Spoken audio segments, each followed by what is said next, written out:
کبھی سوچا ہے کہ پانی بھی ایک ہتھیار بن سکتا ہے؟ ایسا ہتھیار جو زمینیں سکھا دے، فصلیں مار دے اور ایک قوم کے مستقبل کو پیاسا کر دے۔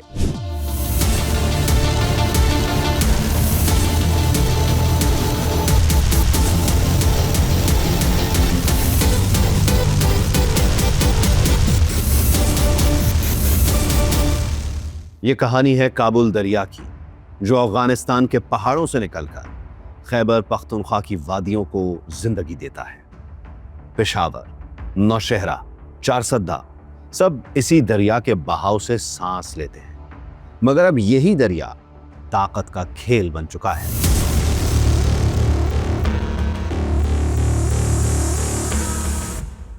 جب توپیں ناکام ہوئیں تو بھارت نے ایک نیا محاذ کھولا، پانی کا۔ میدان جنگ بدل گیا۔ اب توپوں کی جگہ ڈیم ہے اور گولیوں کی جگہ پانی کا رخ موڑنے کے منصوبے۔ بھارت برسوں سے طاقت کے بہاؤ کی جنگ لڑ رہا ہے۔ افغانستان میں اس نے ترقی کے نام پر قدم رکھا، ڈیم بنانے اور بجلی دینے کے وعدوں کے ساتھ، مگر ان وعدوں کے پیچھے چھپا ہے ایک منصوبہ: پاکستان کے دریاؤں پر گرفت مضبوط کرنا۔ بھارت کی مالی اور تکنیکی مدد سے کابل دریا اور اس کی شاخوں پر ایک کے بعد ایک منصوبے بن رہے ہیں۔ بظاہر ترقی، لیکن در حقیقت دباؤ۔ وہی حکمت جو مشرق میں انڈس واٹر ٹریٹی کی خلاف ورزی سے آزمائی گئی، اب مغرب میں یہی دہرائی جا رہی ہے۔ 2025 میں افغان وزیر خارجہ امیر خان متقی نئی دلی پہنچے۔ خبر چلی کہ تعاون پر بات ہوئی ہے، مگر اصل میں ہوا $1 ارب کا معاہدہ۔ طالبان حکومت نے بھارت سے نئے ڈیمز کے لیے سرمایہ مانگا، وہی ڈیم جو پاکستان کی رگوں میں بہنے والے پانی کو روک سکیں۔ یہ ترقی نہیں، سیاسی سودے بازی تھی۔ طالبان کے لیے ساکھ، بھارت کے لیے کنٹرول اور پاکستان کے لیے خطرہ۔ بھارت کی مدد سے بننے والے افغان ڈیمز اس کھیل کو واضح کرتے ہیں۔ نغلو ڈیم کابل دریا پر 550 ملین مکعب میٹر پانی ذخیرہ کرتا ہے اور 100 میگا واٹ بجلی بناتا ہے۔ درونتا ڈیم، جسے بھارت نے بحال کیا، اب بہاؤ کے وقت اور مقدار پر افغان اختیار بڑھا چکا ہے۔ شاہ عروس ڈیم چھوٹا ہے، مگر بہاؤ میں مجموعی کمی کا حصہ ہے۔ شاہتور ڈیم $225 ملین کا منصوبہ ہے، جو 250 ملین مکعب میٹر پانی ذخیرہ کرے گا۔ کابل کو پینے کا پانی دے گا، مگر پاکستان کو کم کر دے گا۔ اس کے ساتھ گت، کجاب، بند خاور، گمبیری، بغدارا اور گل بہار جیسے مجوزہ ڈیمز ہیں۔ یہ سب منصوبے مل کر کابل ریور سسٹم کے تقریباً 16.5 ملین ایکڑ فٹ سالانہ بہاؤ کو کم کرنے کی سمجھ آ رہے ہیں، جس کا بڑا حصہ خیبر پختونخوا میں آتا ہے۔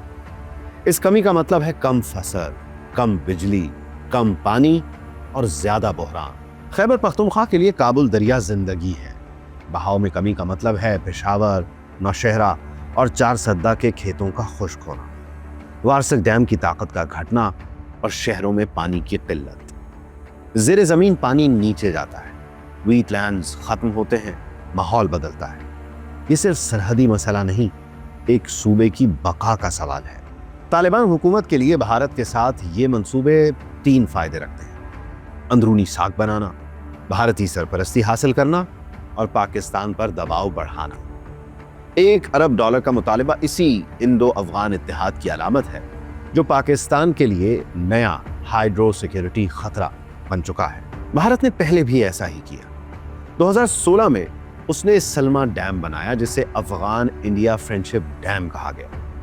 اس کے بعد ایران کے خراسان میں پانی کم ہوا، زمینیں بنجر ہوئیں، عوام نے احتجاج کیا، مگر بھارت نے سنا نہیں، کیونکہ مقصد ترقی نہیں بلکہ کنٹرول تھا۔